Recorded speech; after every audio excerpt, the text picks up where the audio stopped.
Está entrando no ar o programa Mídia e Saúde na TV. Oferecimento: Doutora Márcia Hoyos, cirurgia plástica, especializada em cirurgias de mamas e cirurgias da face. Avenida Doutor Luiz Teixeira Mendes, 2418. Clínica de Pediatria Doutora Marielle Wolters. O carinho, atenção e eficiência que seus filhos merecem. Olá pessoal, bom dia, sejam todos bem-vindos ao Mídia e Saúde na TV. É sempre uma alegria estar aqui com vocês e poder contribuir para a qualidade de vida e saúde. Hoje nós vamos falar sobre dois assuntos muito interessantes: a famosa lente de contato dental e as formas de resolver as deformidades faciais. Já estou aqui com a minha primeira convidada, a doutora Ana Paula Paulic, cirurgiã dentista, com quem eu converso daqui um pouquinho, logo após a nossa vinheta. Não saia daí. Programa Mídia e Saúde na TV. Problema de postura, dores nos pés, nos joelhos e nas articulações. Essas são algumas das consequências da pisada torta, uma desordem que afeta adultos, crianças e adolescentes. O Dr. Gabriel Martins é especialista no assunto. Com foco no público infantil, ele utiliza a baropodometria, um exame minucioso que avalia o tipo de pisada e como está a distribuição de pressão nos pés e no corpo, para depois prescrever o melhor tratamento. Quer se cuidar? Ligue já! 449-9164-6766. Dr. Gabriel Costa Martins. Bela Pedra, transformando ambientes, realizando sonhos. Ampla variedade de plaquetas e tijolos decorativos, pedras naturais nacionais e importadas, revestimentos cimentícios, linha completa de vasos e cobogós, materiais para paisagismo, atendimento de qualidade e estoque à pronta entrega. Bela Pedra, Avenida Brasil, 6670, Maringá Velho. Fone Whats 44 98403 7760.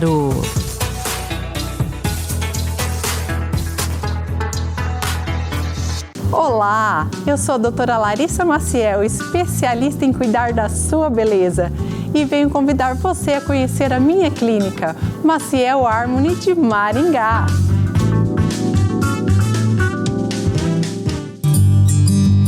Programa Mídia e Saúde na TV. É isso aí, pessoal. Já estamos de volta aqui para a nossa primeira entrevista. Vamos conversar com a cirurgiã dentista Ana Paula Paulic e ela vai passar as informações sobre essa alternativa para ajudar no bom visual e principalmente na autoestima. Doutora Ana Paula, seja bem-vinda ao programa Mídia e Saúde na TV. É um prazer recebê-la aqui. Obrigada. Bom dia. E, doutora, quando se fala em lente de contato, a primeira impressão que se dá, a primeira associação que a gente faz é com a lente de contato nos olhos, né? Existe alguma relação, a lente de contato dental com a lente de contato que se usa nos olhos? Não tem relação. A relação que tem é apenas o nome, né? Porque são películas finas. Aí é só uma nomenclatura mesmo. Que a lente de contato dental, ela é uma peça bem fininha que é colocada sobre o dente. E a dos olhos é uma peça bem fininha colocada sobre os olhos, mas elas não têm relação. Não tem relação. Certo. A gente percebe que está bastante em voga, as pessoas procuram muito, principalmente em questões de dentes escurecidos, dentes muito afastados, né? Pessoas que se submeteram a tratamento de canal lá na antiguidade, que ficava preto, Sim. né? E o que exatamente, qual que é o objetivo, qual é a proposta dessa alternativa, doutora?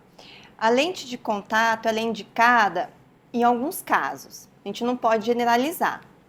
Quando tem um dente que está um pouquinho torto, está apinhado, é indicado a ortodontia primeiramente.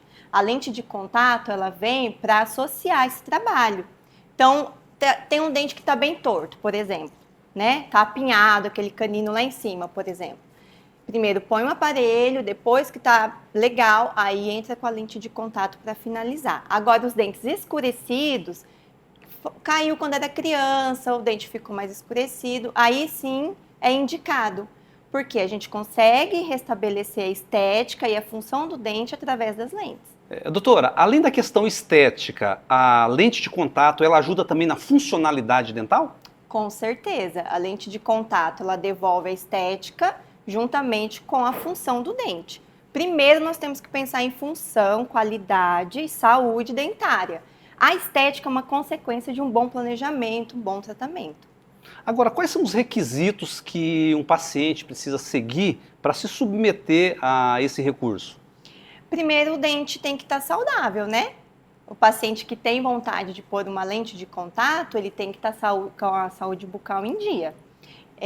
Então, um dente que tem um problema para tratar um canal, por exemplo, primeiro tem que tratar o canal e depois colocar a lente. E o paciente que tem sangramento gengival, trata primeiro esse sangramento e depois coloca as lentes. Então, são só esses quesitos básicos. Se o paciente é saudável, tem os dentes bons, aí já pode chegar no consultório e já faz o planejamento já diretamente para a lente de contato. Entendi. Então quer dizer que esses elementos são colocados sobre os dentes, né? Para isso é preciso fazer algum trabalho, um desgaste, algo nesse sentido? Sim, a gente faz um preparo, um desgaste bem pouquinho, bem conservador, não dói. Geralmente eu não uso anestesia para fazer esse processo, o paciente não sente desconforto durante o preparo e é rápido, é um tratamento bem rápido. É diferente a lente de contato daquelas peças de porcelana? A lente de contato, ela é uma peça em porcelana, sim, porém ela é bem fininha, é uma espessura bem fininha. Então, conforme essa peça em porcelana vai ganhando espessura, ela vai mudando os nomes. E vida normal? Uma vez que o paciente colocou as lentes de contato, ele pode, a questão mastigatória, fala, deglutição, normalmente não interfere em nada? Não interfere em nada, desde que seja bem planejado, feito com um profissional habilitado, a lente de contato ela não vai interferir, só vai acrescentar na vida do paciente. Tá, quando você fala planejamento, exatamente o quê? O que é esse planejamento? Esse planejamento é quando a gente avalia a estética diretamente para o paciente, a cor do dente, a função, se o dente não vai ficar muito grande, se não vai ficar muito largo, se não vai ficar grosso, se não vai ficar muito branco.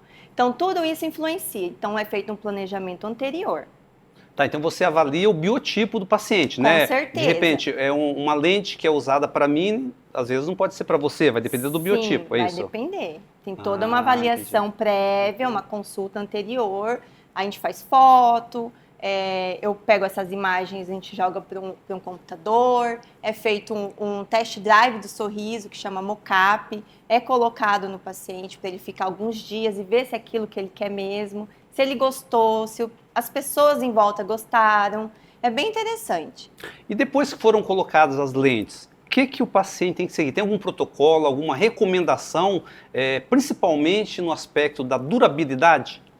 As recomendações são evitar alimentos muito duros, estar sempre indo ao dentista após o tratamento, a cada 6 meses no mínimo, usar o fio dental, escovação, são esses cuidados, né? Cuidado básico que a gente tem que ter com os nossos dentes diariamente. Mas não tem nada que impede ele de viver a vida. Pode comer de tudo, pode seguir a vida em paz, bem tranquilo. São tipos distintos, são vários tipos de lentes que existem de acordo com a necessidade e o perfil do paciente, doutora? Na verdade, quando a gente fala em lente de contato, a gente não pode generalizar, porque são peças em porcelana. Então, como eu falei anteriormente, essas lentes, ela é apenas uma nomenclatura.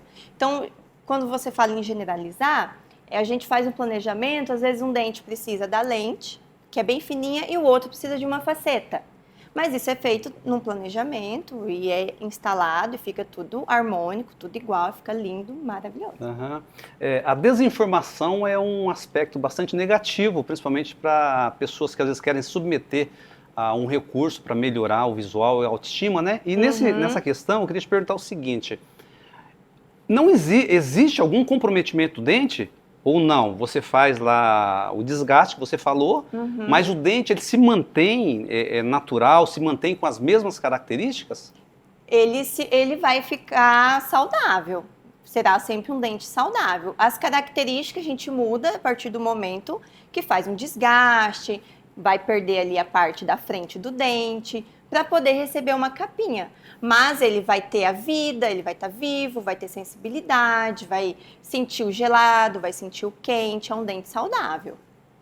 Você fez um comentário anteriormente a respeito do tratamento de canal, deixa eu estender e fazer outra pergunta, né? Então, a pessoa que tem uma cárie no dente, evidentemente ele tem que tratar aquela cárie ou para depois colocar a lente de contato, né, doutora? Sim. Porque parece que algumas pessoas acabam colocando tudo embolado ali e depois acaba gerando dificuldades para resolver, né? Claro. Porque se não resolve o problema base, vai ficar mais difícil para o paciente, também para o profissional, né? Tem que tomar muito cuidado, o paciente que for procurar esse tipo de tratamento, procurar um profissional habilitado, porque tem, infelizmente, né, acontecido de ter essas instalações das lentes de contato sobre dentes que estão cariados, que tem que fazer um tratamento de canal, e tudo isso tem que ser feito antes. Por último, instalar as lentes. Com relação à sensibilidade, existe alguma alteração ou não? Uma vez colocadas as lentes de contato, o dente vai permanecer com as mesmas características? Ou acontece algum tipo de sensibilidade? Pode acontecer no começo, assim que instala as lentes, em alguns dias no pós-operatório, depois que instala, pode ficar um pouquinho sensível. É comum, mas com o tempo passa. Faixa etária, doutora, você consegue observar na sua clínica, é variada o tipo de pessoas que te procuram ou tem mais ou menos um perfil e uma idade que as pessoas te procuram para colocar as peças? No meu consultório, meus pacientes 30 anos acima que me procuram para colocar as lentes. Eu indico acima dessa idade também. Pacientes muito jovens, para fazer esse tratamento com as lentes de contato, fica muito bom, mas tem que ser muito bem indicado. Como eu falei, né, a gente tem que pensar muito na saúde dentária. Então, tem casos que a gente pode falar, olha, vamos fazer outras opções de tratamento que existem. Mas as lentes de contato, elas podem ser feitas também. Não estou dizendo que não. Mas a faixa etária que eu recomendo é a partir dos 30 anos. Acontecem casos que você faz uma mescla de tratamento? Por exemplo, você usa as lentes de contato e ao mesmo tempo um clareamento dental em outros dentes. Sim. Ou se recorrer à lente de contato, tem que ser só lente de contato? Não, nós fazemos tudo. Tem planejamento que faz a parte de cima, por exemplo, faz em porcelana e os inferiores a gente faz o clareamento. Ou uma faceta em resina, por exemplo, Entendi. Né? A gente pode ter essa opção também. Tá certo. E as pessoas combina, e casa, fica bem legal. Com certeza. E as pessoas estão buscando, né, doutora, porque estar bem consigo mesmo em todos os aspectos é algo fundamental, né, em todas as questões da vida, né? Com certeza, né? O sorriso é o cartão de visita, né? É muito importante. A autoestima, isso eleva, né, a autoestima do paciente. Às vezes ele fica com vergonha de ir a certos lugares devido ao sorriso. Quando coloca as lentes, eu já ouvi isso de vários pacientes. Foi o melhor investimento que eu fiz na vida. Por que eu não coloquei antes? Antes eu nem sorria, hoje eu adoro tirar foto. Tem paciente que não tirava foto, tirava só sério. Por isso, porque tinha vergonha do sorriso, né? Tem uma influência positiva muito grande, né? Muito grande, muito importante. Tá certo. Doutora, foi um prazer falar com você. Espero recebê-la aqui em outras ocasiões. Eu que Assuntos agradeço. que não faltam, né? Muitos assuntos, vários. Tá certo. Mais uma vez, obrigado, tá? E um bom dia para você. Até mais. Bom dia, obrigada. É isso aí, pessoal. Dúvidas, vamos deixar o telefone, o contato da doutora Ana Paula aqui na tela para vocês, tá? E vamos agora para um breve intervalo. Na sequência, vamos falar dos recursos para resolver deformidades faciais. Vamos conversar agora com o cirurgião bucomaxilofacial. Não saiam daí. Programa Mídia e Saúde na TV. Na Galen, Farmácia e Manipulação, cuidamos de você de forma única. Nossos farmacêuticos, referências do setor magistral, preparam o seu medicamento de forma personalizada, atendendo às suas necessidades. Visite-nos e descubra uma nova abordagem para a sua saúde. Avenida Rio Branco, 55, Zona 4, Maringá. 44 30 26 49 48. WhatsApp 44 998 44 2229. Quem respira melhor, dorme melhor. Se você ronca, pode ser o início de uma doença grave, a apneia do sono. A Respirar Shop oferece um tratamento especializado com supervisão do fisioterapeuta Guilherme Munhoz, um especialista em tratar distúrbios do sono através do equipamento CPAP. Fale com a Respirar Shop pelo WhatsApp 98802-2334. Procurando segurança? Conte com a Cometa Corretora de Seguros para proteger o que é mais importante para você. Há mais de 30 anos no mercado segurador, atuamos nos principais ramos de seguros em parceria com as melhores e mais completas seguradoras do mercado, oferecendo uma proteção completa e personalizada para você, cliente. Entre em contato hoje mesmo e garanta tranquilidade para o seu futuro. Avenida Brasil 6032, Sala 106, Maringá, 44 99972 9482. Está sofrendo com dores pelo corpo?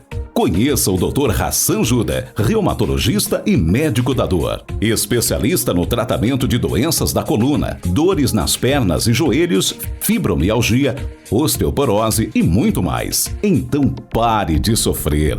Agende agora mesmo sua consulta na Clínica de Saúde Maringá com o Dr. Hassan Juda. Avenida Tiradentes, 1445.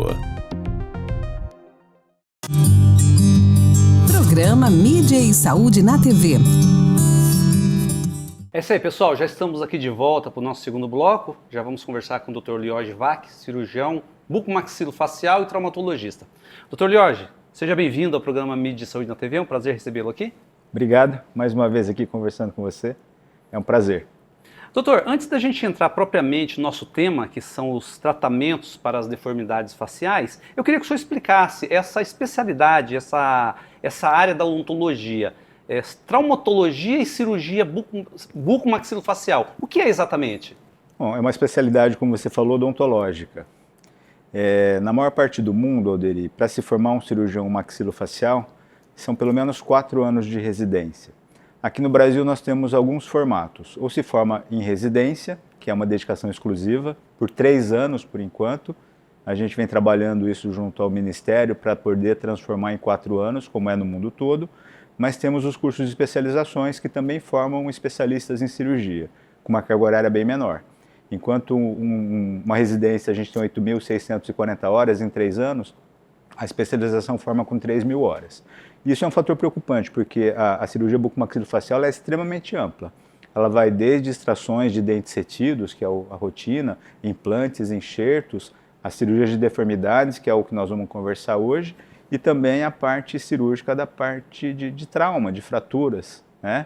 E são traumas enormes, são acidentes muitas vezes muito graves, que danificam muito a face da pessoa. E para que o cirurgião tenha capacitação para atender esses casos mais complexos, há necessidade de uma formação mais adequada. E é por isso que a gente briga por isso e luta para que a gente consiga ter uma formação equiparada a todo o resto do mundo. Só no Brasil se forma um especialista em cirurgia com 3.000 horas, para você ter uma ideia. Tá certo. Mas é uma especialidade odontológica, ela é extremamente abrangente, ela mexe com a parte também de cirurgias estéticas da face, isso é uma coisa muito em moda hoje, né? E que são conceitos que vêm se aprimorando a cada período, a cada momento. Tá certo. Doutor, nós delimitamos esse tema, deformidades faciais, mas eu sei que é bastante amplo esse tema. Mas eu queria tentar focar em 2 questões, né? O popular queixo comprido e queixo pequeno, que é o prognatismo e retrognatismo, né? Esses problemas, doutor, existe uma causa específica para eles? A principal causa das deformidades faciais, elas são genéticas, mas elas sofrem influência do meio também. Só para abrir um parênteses aqui, para você me falando isso, eu tenho um paciente que eu vou operar semana que vem, e ele é gêmeos. Eles são gêmeos, os irmãos, univitelinos. E até os 10 anos eles eram estritamente idênticos, não se reconheciam, não se diferenciavam um do outro. E por uma questão de uso ou não de aparelho de forma adequada, um conseguiu resolver sem cirurgia e o outro hoje se torna cirúrgico. Então, para você ver, a questão genética é extremamente importante, é o fator determinante, mas fatores ambientais também acabam influenciando numa situação que vai necessitar uma cirurgia corretiva. Por exemplo, um caso muito comum é pacientes que são respiradores bucais, né? São crianças que não respiram direito pelo nariz e crescem respirando mal. E ao chegar na vida adulta precisam de uma cirurgia ortognática porque ficaram com a maxila fechada, com a face longa, com a mandíbula mais curta. Então são fatores ambientais que acabam interferindo na questão genética, mas a questão genética é o preponderante. Doutor, assim, a gente percebe com muita facilidade que pessoas que têm essas deformidades são alvo de piadinhas, de brincadeiras desagradáveis, evidentemente, né? Mas além da questão estética que é bastante visível, o portador do retrognatismo e prognatismo, ele sofre alguma interferência na questão funcional? Ah, sim. A cirurgia ortognática, o princípio dela nunca foi estético, ela é uma cirurgia estético-funcional. A grande vantagem da cirurgia ortognática, que é a cirurgia na qual a gente corrige as deformidades, é que ela associa o resultado funcional a uma melhora estética. Então, pacientes que são extremamente prognatas ou retrognatas, eles sofrem bullying, sim, né? Isso desde sempre. Hoje tem o nome de bullying, mas você ficar alvo e chacota dos coleguinhas na escola, é muito complicado isso numa criança numa fase de adolescência, por exemplo. Isso pode trazer transtornos emocionais e psicológicos bastante importantes na formação da personalidade dessa pessoa. Além disso, além desses problemas, tem problemas mastigatórios, problemas fonéticos, problemas respiratórios, problemas articulares, perda óssea, desgaste dentário, ou seja, problemas dentários e periodontais. Então, são inúmeras consequências que causam essas deformidades para um paciente. Agora, como que se resolve, doutor? O senhor fez um comentário que tive a impressão que tem a forma cirúrgica, né? Mas primeiro tem uma outra instância que se tenta sem ser a cirurgia? Isso é extremamente importante, Rodrigo. Como eu falei, a genética ela é preponderante. Então, quando você tem, por exemplo, quem tem um filho que suspeita que ele tenha um grau de deformidade na maxila ou na mandíbula, tem que procurar um dentista, tem que procurar um ortodontista, um odontopediatra para fazer uma avaliação. Muitos pacientes que são tratados ortodôntica e ortopedicamente na fase ideal, a partir de 6, 7 anos de idade, muitas vezes conseguem evitar um procedimento cirúrgico na vida adulta. Tá? Isso é certo que vai acontecer? Não é certo, mas tem uma boa chance de acontecer. Se a genética for muito forte, mesmo tratando desde os 7, 8 anos, vai precisar de ortognática. Mas muitos acabam evitando a cirurgia se fizer um tratamento adequado. Eu dei um exemplo desses gêmeos, né? Então, é fundamental que os pais estejam instruídos de, ao notar que o seu filho tem algum grau de diferença entre maxilares que eles acham diferente, tem que fazer a consulta previamente. 5, 6 anos é uma idade extremamente apropriada, porque se está instituído um tratamento adequado nessa idade, pode evitar a cirurgia ortognática. Entendi. O senhor falou que a questão genética é preponderante, mas também comentou sobre questões ambientais, inclusive a questão da respiração. Exato. Existem outros fatores, doutor, tirando a questão genética e a respiração inadequada? Existem outros fatores que podem... Mordida, por exemplo, hábitos de morder, né, de roer unha. Se você tem um hábito de fazer algum movimento nos dentes e eles ficam cruzados, não na posição correta, numa fase de crescimento, pode causar um problema de posicionamento dentário, como o exemplo da chupeta. A criança que usa chupeta durante muito tempo, ela pode ter uma mordida aberta, que no começo ela é dentária, né? Mas ela pode se tornar esquelética e você precisar de uma cirurgia para fechar essa mordida depois, entendeu? Então chupeta, chupar o dedo, e aí abre esse espaço, ele começa a interpor língua no meio, e aí vai precisar de um tratamento fonoaudiológico para corrigir isso. E se persistir, aquilo que era somente dentário passa a ser esquelético também. E aí você vai precisar de uma cirurgia para corrigir depois. Doutor, a gente percebe que a medicina e a odontologia também, né, são áreas que avançam de uma forma muito fantástica, né? Sem dúvida. Com relação à cirurgia ortognática, o senhor percebe avanços significativos? Totais. A cirurgia ortognática foi uma das áreas odontológicas onde mais a gente teve avanço. Começamos com planejamento virtual. Hoje a gente planeja tudo com computador, com tomografias, escaneamentos de dente, escaneamento de face, e o índice de precisão é extremamente alto, então isso facilitou muito.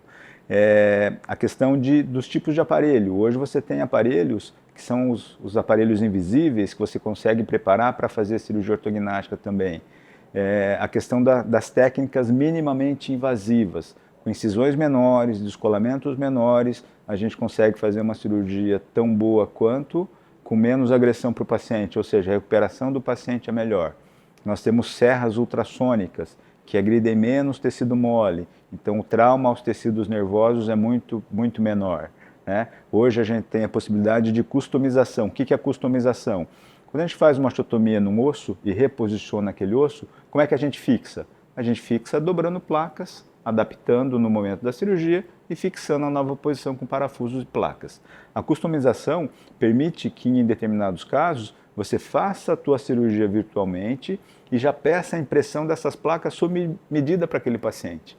Então, tudo isso são fatores que você vai incorporando no seu trabalho, no dia a dia, que vão permitindo que você tenha cada vez cirurgias mais rápidas, menos traumáticas e com resultados melhores possíveis. Em outras palavras, né, as cirurgias de hoje elas são bem menos invasivas em comparação a 15, 20 anos sem atrás, dúvida. né? Quando eu comecei a fazer cirurgia ortognática, a gente prendia os ossos com fio de aço e o paciente ficava com a boca amarrada 42 dias. Meu Deus. Hoje, a cirurgia que demorava 6, 7 horas, hoje demora 2 horas e meia, 3 horas, o paciente sai de boca aberta, se alimentando com líquidos tranquilamente, em uma semana ele está mastigando coisas macias, né? Obviamente que precisa ter cuidado, mas ele volta às suas atividades com muito mais tranquilidade, muito mais brevemente do que era antes. E o que o senhor observa entre o retrognatismo e o prognatismo? Sim. Qual que é a maior incidência? Olha, é muito variável de acordo com cada estudo de cada região, de cada população, né? Então, aqui em Maringá, eu acho que se eu for levantar uma casuística minha, talvez eu opere 60% de pacientes retrognatas e com uns 40% de pacientes prognatas. Mas isso é muito variável, depende muito da questão da população local, né, dos fatores familiares e genéticos, como eu falei, é muito variável isso. E qual a observação que o senhor faz, doutor, depois uma pessoa que sofria desses problemas e se submeteram à cirurgia ortognática? A avaliação no sentido de comportamento depois que passou por esse tipo de procedimento? Nossa, as mudanças são... o grande percentual dos pacientes tem uma mudança significativamente para melhor. Não dá para a gente ser hipócrita e falar que todos os pacientes ficam totalmente felizes. Claro. Né? Tem uma questão emocional muito importante. Tem pacientes que têm alguns problemas emocionais que nunca se aceitam. E são aqueles que querem fazer várias cirurgias e nunca estão satisfeitos com o resultado. Mas 95% dos pacientes, a mudança é total. Eles falam que é outra vida, a autoestima melhora muito, a questão da pessoa ser muito introspectiva, ela se torna mais extrovertida, se relaciona melhor com as pessoas, tem mais segurança para procurar um trabalho, um emprego, alguma coisa assim. Na verdade, tem uma repercussão no contexto geral da vida da pessoa, Total, né, não doutor? só da pessoa, mas da família também. Com certeza. São os que os meus pacientes relatam, são relatos muito interessantes, né, de, nossa, mudou a nossa vida, e se precisasse fazer tudo, faria tudo de novo, entendeu? Então, acho que se a gente for contar pontos positivos e negativos, eu não tenho dúvida que os pontos positivos são muito superiores aos negativos da cirurgia. Tá certo. Doutor, muito obrigado pela entrevista. Já fica aqui o convite para novos temas. Aí, aliás, tem diversos... Quantos assuntos que a gente pode abordar, né, doutor, dentro da tua especialidade, né? Tem muito. Só de ortognática a gente podia falar aqui uns 3, 4 dias tranquilamente. Com certeza. Mas estou à disposição. Quando você quiser que a gente venha falar de algum assunto específico da especialidade, a gente virá com o maior prazer. Tá bom. Doutor, muito obrigado. Bom dia para o senhor. Eu Até a próxima. Agradeço. É isso aí, pessoal. O programa Mídia e Saúde está terminando por aqui, mas nos encontramos no sábado que vem. Para você que quer rever esta ou outras entrevistas, acesse o nosso canal no YouTube ou as nossas redes sociais, que está aqui na tela. E se quiserem enviar sugestão de pauta, o nosso WhatsApp está também aqui na tela. Um forte abraço e até sábado que vem.